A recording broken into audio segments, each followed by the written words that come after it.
We're going to get started today with Cam Newton, who arrived in New England this weekend to take a physical and finalize his contract with the Patriots. But if you thought landing a new job would stop Cam from posting Instagram videos, think again. He dropped one yesterday with a special message to anyone who doubted Cam. Woo, all right, Acho, man. You like Cam clapping back at his critics here? I love it. I love it. I love it. I love it. I saw this video and I was instantly taken back, Marcellus, to my childhood. Right. And you'll be able to resonate with this and what I'm about to tell you because I know you got kids. Remember Marcellus the Lion King? Okay. Remember when Rafiki, marches Simba down to the water? Yeah. And Simba looks into the water and Simba's like, it's just me. It's just me. I'm not strong enough. And then he says, no, check again. And he sees Mufasa. And what does Mufasa say? He says, remember who you are. Remember. I watch it every day still. I got a 4-year-old. He says, remember who you are. That's all Cam Newton did. Yeah. Cam Newton clearly over the weekend, he looked into the mirror and he remembered who he was. He remembered, like, wait a second.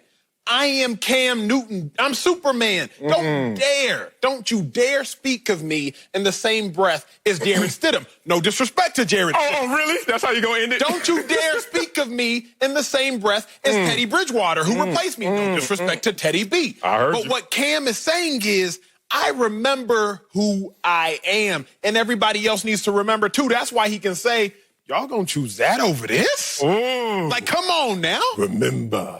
Okay. Talk about it, Mufasa. I didn't think I was going to have to start off the week with a disagreement, but we got to go here. Here we are. You're in love with this. I'm in like with this. Okay. You ever heard somebody say, I'm in like with you? You're like, it's going to end. I don't like this. And there's a part that I understand that I do love. And it's the fact that I'm so blessed and so glad I didn't play in the NFL when they had workout videos. Okay. Yo, first of all, you put on my song and I got to go out there and imagine how I want to perform and I start grinding in that weight room.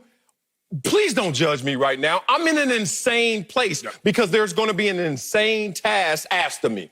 I got to go out there and hit a guy 60 to 80 times that's bigger than me against his will, and he's going to punch back. So when you pushing that weight, it's okay to go to absurd places. But then you got to calm down, Cam. You got to come to reality. Why? Let me tell you why. Please. Because of where it lands. Intentions are one thing, but the effect is greater. It looks like a slight at Jared Stidham. It looks like Cam is listening to the fan base and saying, y'all comparing me to a dude who only threw 4 passes in the NFL? Who in the hell are y'all? Where does that land? That lands in the locker room where Jared Stidham's sitting there like, oh, Cam got a little issue with me. It's not just a friendly competition where he wants to enhance his teammates and make the best man win. He looking at me like I'm a crumb. He looking at me like I don't even compare. And that's not something that you should put out in a locker room, on a team, in that atmosphere when you're just trying to go out there and compete. I think the point of Cam's video is to address what you just said. Jared Stidham saying, he's looking at me like I'm a crumb. He's looking at me like this isn't a friendly competition. Right. To Cam Newton, there is no competition, sir. Okay. To Cam Newton, he is looking at Jared Stidham like, you might not be a crumb, but you're going to be the last piece of the loaf. You know that last piece that you look at With like, the fat piece of the bread? Yeah, that last piece. Don't nobody want that last piece of the loaf now. Right. So he might not be a crumb necessarily, but to Cameron Newton, it is no competition. I mean, even think, bro, as much as people were praising Teddy Bridgewater, went undefeated in his 5 starts last year, 5-0, did great for the Saints, marvelous comeback story, marvelous human being. Yeah. Cam Newton is still like, I'm an MVP. Like, even physically, mentally, I've done stuff these kids can't even dream of doing. Like, my worst plays are still better than some of their best. Okay. And so I think Cam Newton is like, hey, bruh, no shade. Oh, no shade. No shade. Oh, that clears it all No up. shade. No shade, but it there's shade. is no competition. No shade, but there's shade. Little But you bit. know what I said? No shade, so don't take the It's shade. a little something. Okay? Doing this show with you is interesting, the dynamic. I was 16 years old when you first said, I was 16. Like, literally, NWA came out and broke up, and you still weren't born. Amazing to me. I got some things that maybe, I don't even want to say teach you, but just lend you. Please, lend. In terms of my experience. Lend.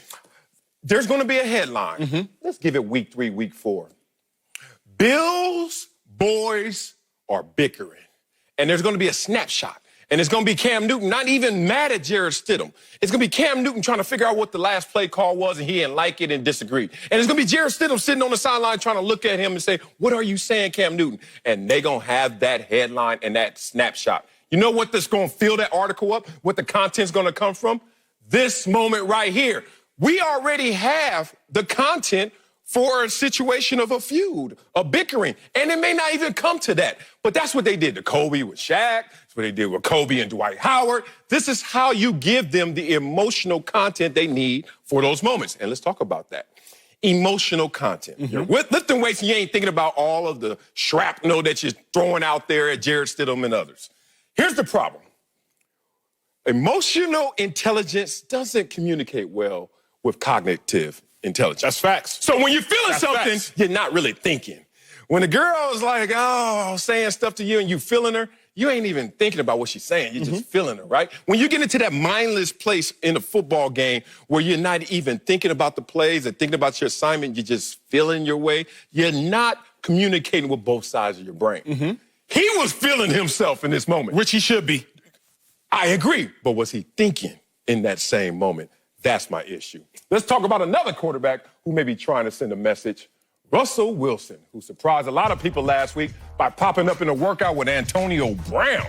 Seattle's one of the teams reportedly interested in signing AB, and Wilson has been talking a lot this offseason about wanting more weapons and running a more pass-oriented offense. So, Acho, you think Russ is trying to send Seattle a message here? Message? Absolutely, Russ is trying to send Seattle a message, and it's clear why. You don't associate yourself, Marcellus, with one of, if not the most vilified player in the NFL right now if you don't have ulterior motives. Russ has nothing to gain from working out with AB. Let's keep it real. It's not like Russ can't find another receiver to throw to. It's not like there aren't a plethora of NFL dudes that's like, hey, Russ, yeah, I'll come out. We can do this real 7-on-7, one-on-ones, etc. Right. So for Russ, not only to work out with AB, but to post it.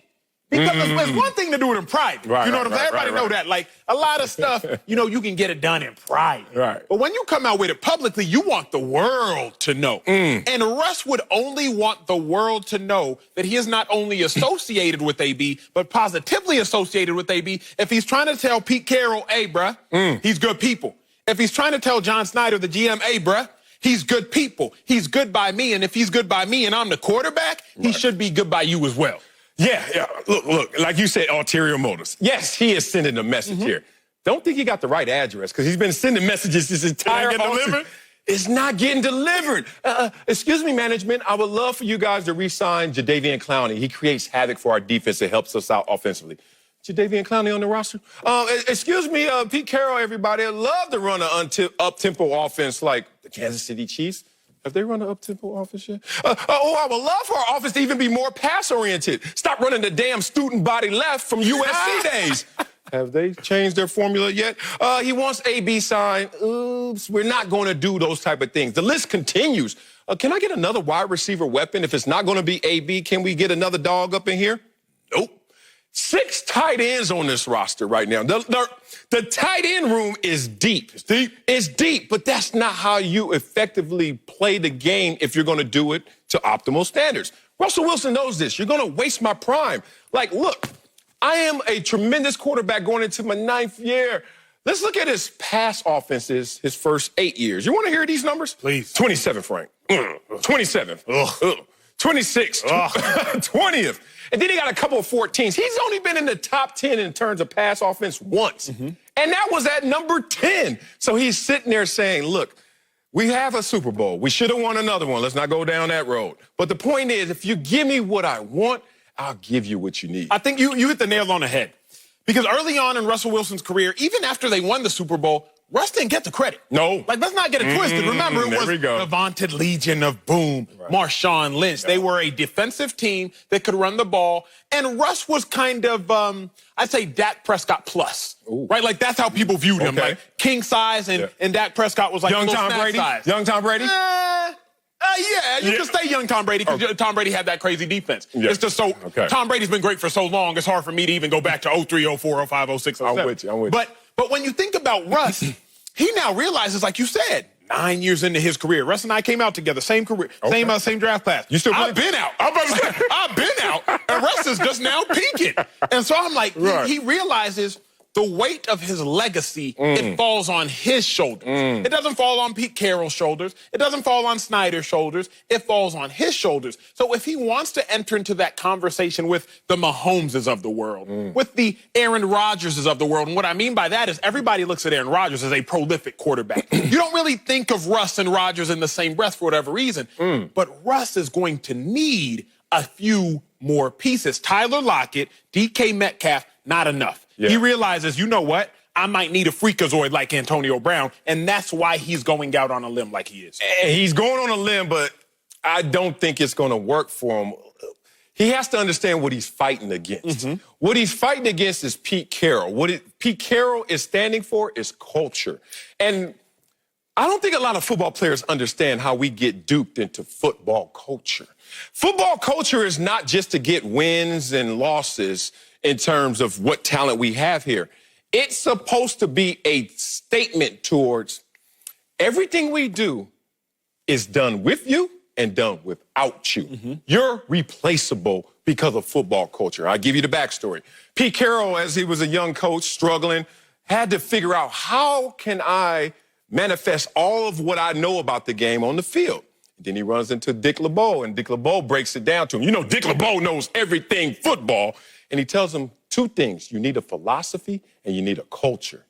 And then all of a sudden, Pete Carroll says it in his book. Everything crystallizes for him. Create a culture. And his culture is we're going to compete and we're going to run that damn football. I don't care who is there. Remember, this was a Matt Flynn offense before Russ. So here's the thing, but football players don't understand.